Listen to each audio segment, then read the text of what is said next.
Welcome to స్వతంత్ర news. నేను అబిత. ముందుగా హెడ్లైన్స్. రేపు తెలంగాణలో పట్టభద్రుల ఎమ్మెల్సీ ఉప ఎన్నిక. ఉమ్మడి ఖమ్మం జిల్లాలో పోలింగ్కు ఏర్పాట్లు పూర్తి.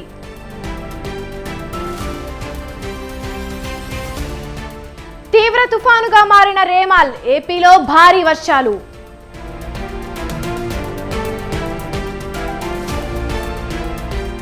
తెలంగాణలో తగ్గిన ఉష్ణోగ్రతలు. పలు జిల్లాల్లో 44 డిగ్రీల పైనే నమోదు.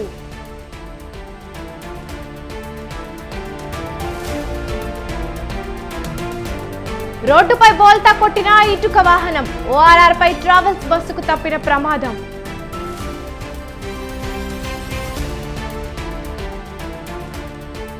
కృష్ణా జిల్లాలో రేమల్లెలో అగ్ని ప్రమాదం. 4గురికి తీవ్ర గాయాలు.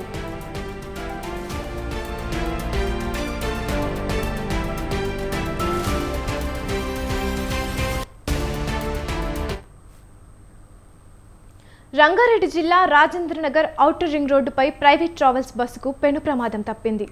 ఎగ్జిట్ 17 వద్ద టైర్ బ్లాస్ట్ అయ్యి ఇటుక వాహనం బోల్తా కొట్టింది. దాన్ని తప్పించబోయిన బస్సు డ్రైవర్ కారును ఢీకొట్టుకుంటూ డివైడర్ను ఢీకొట్టి కంట్రోల్ చేశాడు. భయంతో బస్సులోని 30 మంది ప్రయాణికులు కేకలు వేశారు. స్వల్ప గాయాలతో బయటపడడంతో అంతా ఊపిరి పీల్చుకున్నారు.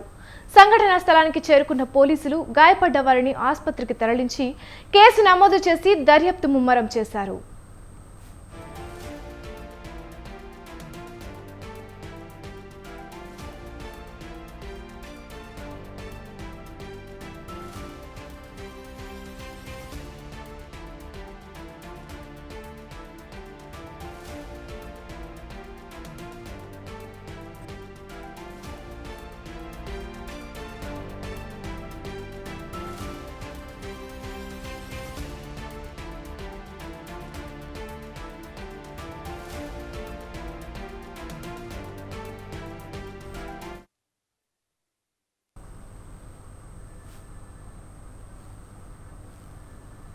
వైఎస్ఆర్ కాంగ్రెస్ పార్టీలో ఫైర్ బ్రాండ్స్ అనగానే గుర్తుకు వచ్చేది మంత్రి రోజా, మాజీ మంత్రి కొడాలి నాని.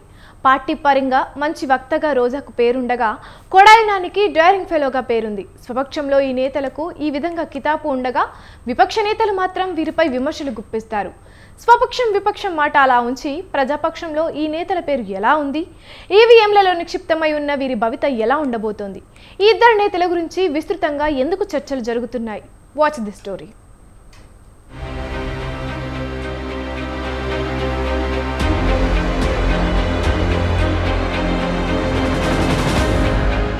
ఏపీలో ఎన్నికల పోలింగ్ ముగిసింది. జూన్ 4న ఎన్నికల కౌంటింగ్ జరగనుంది. ఇదిలా ఉండగా ఏపీ ఎన్నికల్లో గెలుపోటములపై పెద్ద ఎత్తున చర్చలు సాగుతున్నాయి. అయితే టీడీపీ, వైసీపీ నేతలు ఎవరికి వారే గెలుపుపై ధీమాగా ఉన్నారు. పార్టీల గెలుపోటముల సంగతి పక్కన పెడితే రాష్ట్రంలో కొందరు నేతల రాజకీయ భవితపైన చర్చ జరుగుతోంది. చంద్రబాబు, పవన్ కళ్యాణ్, లోకేష్, బాలకృష్ణ తదితర పెద్ద నేతల గెలుపు ఓటములపైన చర్చలు సాగుతున్నాయి. మరోవైపు అధికార వైసీపీలోని ఒకరిద్దరు మంత్రులు, మాజీ మంత్రుల గెలుపోటములపై సాగుతున్న చర్చలు ఆసక్తికరంగా సాగుతున్నాయి.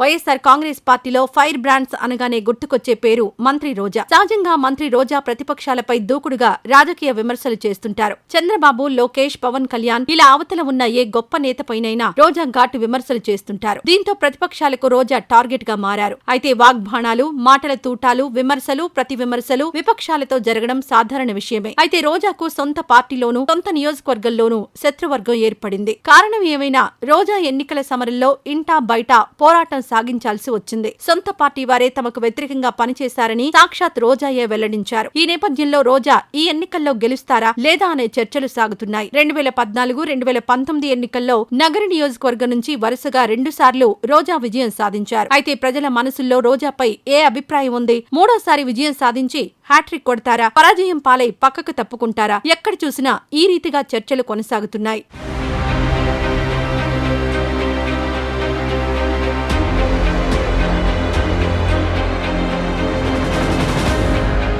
ఇక వైసీపీలో మాజీ మంత్రి కొడాలి నానికున్న క్రేజ్ వేరే చెప్పాల్సిన అవసరం లేదు. కొడాలి నోరు తెరిస్తే ప్రతిపక్షాలు నోరెళ్లబెట్టాల్సిన పరిస్థితి వస్తుంది. నాని వాగ్దాటి ఆ రీతిలో సాగుతుంది. చంద్రబాబు, పవన్ కళ్యాణ్, లోకేష్ ఆయనకు రాజకీయంగా టార్గెట్. ఉచితానుచితం అనే తేడాలేమీ చూడకుండా విపక్ష నేతలపై ఆయన విమర్శలు గుప్పిస్తారు. టీడీపీ నేతలు సైతం అధిక సమయాన్ని కొడాలి నానిపై పోరికే వెచ్చిస్తారని వ్యాఖ్యానాలు వినిపిస్తున్నాయి. గుడివాడ నియోజకవర్గం నుంచి కొడాలి నాని వరుసగా 4 సార్లు విజయం సాధించారు. 2004, 2009లో తెలుగుదేశం తరపున కొడాలి నాని పోటీ చేసి విజయం సాధించారు. 2014, 2019లో వైఎస్ఆర్సీపీ నుంచి పోటీ చేసి కొడాలి నాని గెలిచారు.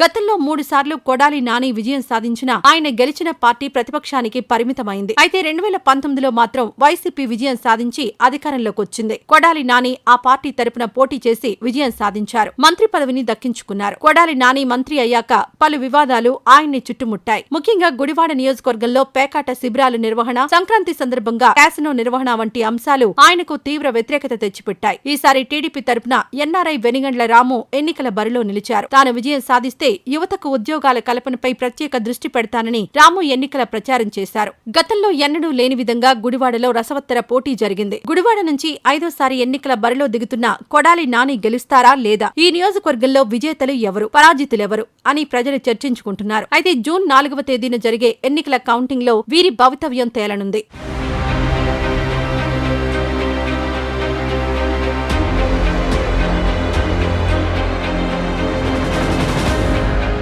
వైసీపీ అధికారంలోకి రావడం ఖాయమని ఆ పార్టీ నేతలు ధీమాగా చెబుతున్నారు. అయితే మంత్రి రోజా, మాజీ మంత్రి కొడాలి నాని గెలుపోటములపై వ్యాఖ్యానించడానికి మాత్రం వైసీపీ శ్రేణులు ఆసక్తి చూపడం లేదని తెలుస్తోంది.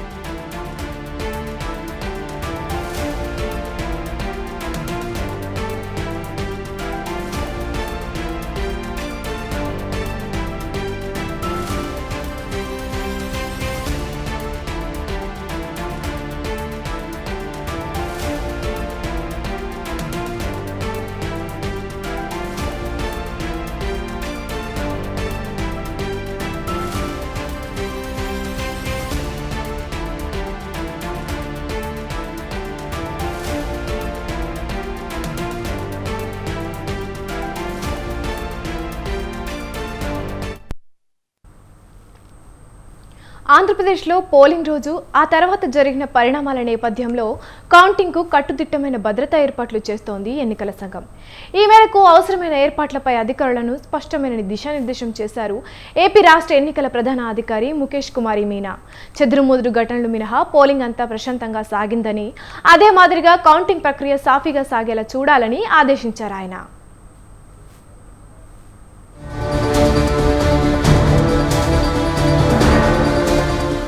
దేశవ్యాప్తంగా సార్వత్రిక ఎన్నికలు చివరి అంకానికి వచ్చేశాయి. జూన్ 4న ఫలితాలు వెలువడబోతున్నాయి. ఇందులో భాగంగా ఆంధ్రప్రదేశ్ అసెంబ్లీ ఎన్నికల ఫలితాలు సైతం అదే రోజున వెలువడనున్నాయి. ఈ నేపథ్యంలో కౌంటింగ్ కోసం విస్తృతంగా ఏర్పాటు చేస్తుంది ఎన్నికల సంఘం.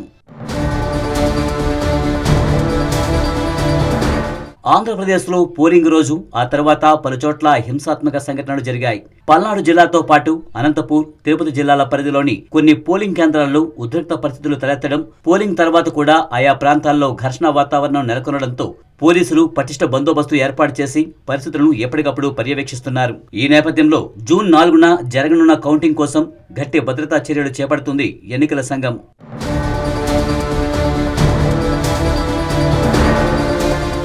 ఈ మేరకు రాష్ట్ర సచివాలయం నుంచి అన్ని జిల్లాల ఎన్నికల అధికారులతో వీడియో కాన్ఫరెన్స్ నిర్వహించారు రాష్ట్ర ఎన్నికల ప్రధాన అధికారి ముఖేష్ కుమార్ మీనా. ఓట్ల లెక్కింపు కోసం చేస్తున్న ఏర్పాట్లపై సమీక్ష నిర్వహించారు. సార్వత్రిక ఎన్నికల పోలింగ్లో భాగంగా మే 13న స్వల్ప చెదురుమదురు ఘటనలు మినహా ఏపీ వ్యాప్తంగా ప్రశాంతంగా పోలింగ్ సాగిందన్నారు. అదే స్ఫూర్తితో వచ్చే నెల 4న జరగనున్న ఓట్ల లెక్కింపు కార్యక్రమానికి సైతం ప్రణాళికాబద్ధంగా నిర్వహించి విజయవంతం చేయాలని అన్ని జిల్లాల ఎన్నికల అధికారులను ఆయన కోరారు. ఇందులో భాగంగానే కౌంటింగ్ కేంద్రాల వద్ద పటిష్టమైన బందోబస్తు ఏర్పాట్లను ముందుగానే చేసుకోవాలని సూచించారు. స్పెషల్లీ మా జిల్లాలో మేము 100% వెబ్ కాస్టింగ్ పెట్టడం జరిగింది. బికాజ్ అక్కడ ముందు నుంచి కొన్ని అల్లరి ఏదో జరుగుతాయి. సో ఈ అన్ని పోలింగ్ స్టేషన్స్ ఎక్కడెక్కడ ఈ ఆ రికార్డ్ చేసిన తర్వాత స్పెషల్ ఎలక్షన్ కమిషన్ చూస్తుంది ఒకటి.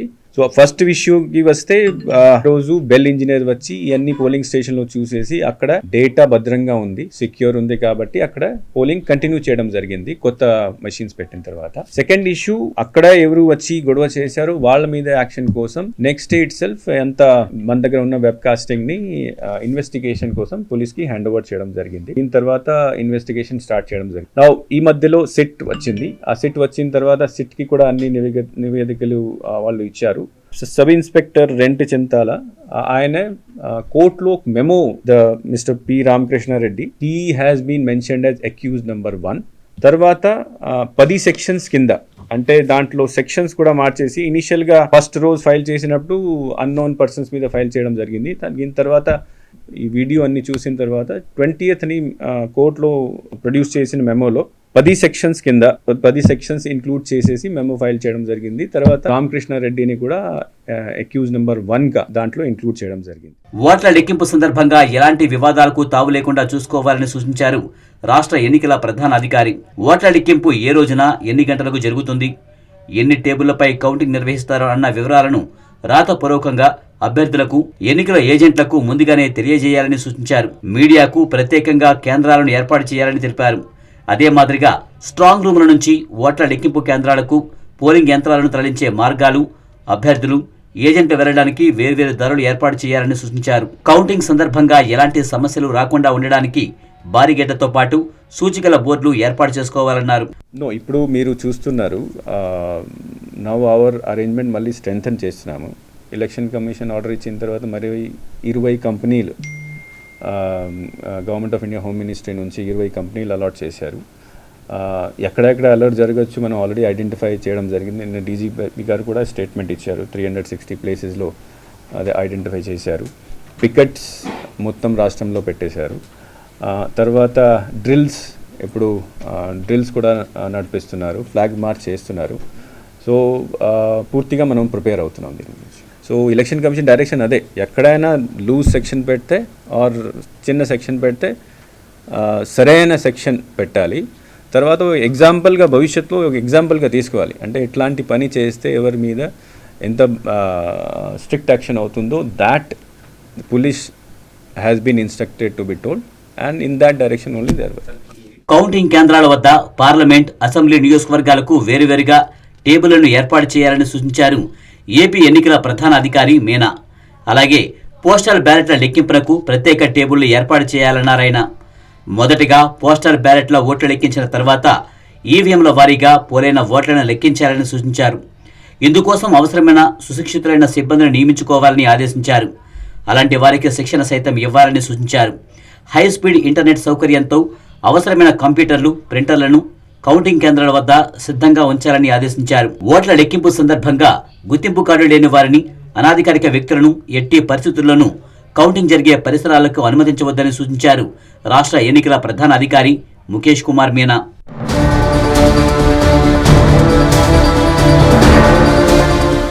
మొత్తంగా సార్వత్రిక ఎన్నికల్లో భాగంగా కౌంటింగ్ ప్రక్రియను సైతం విజయవంతంగా పూర్తి చేయాలని, అందుకు ప్రతి ఒక్కరూ సహకరించాలని, అప్రమత్తంగా ఉండాలని సూచించారు ముఖేష్ కుమార్ మీనా.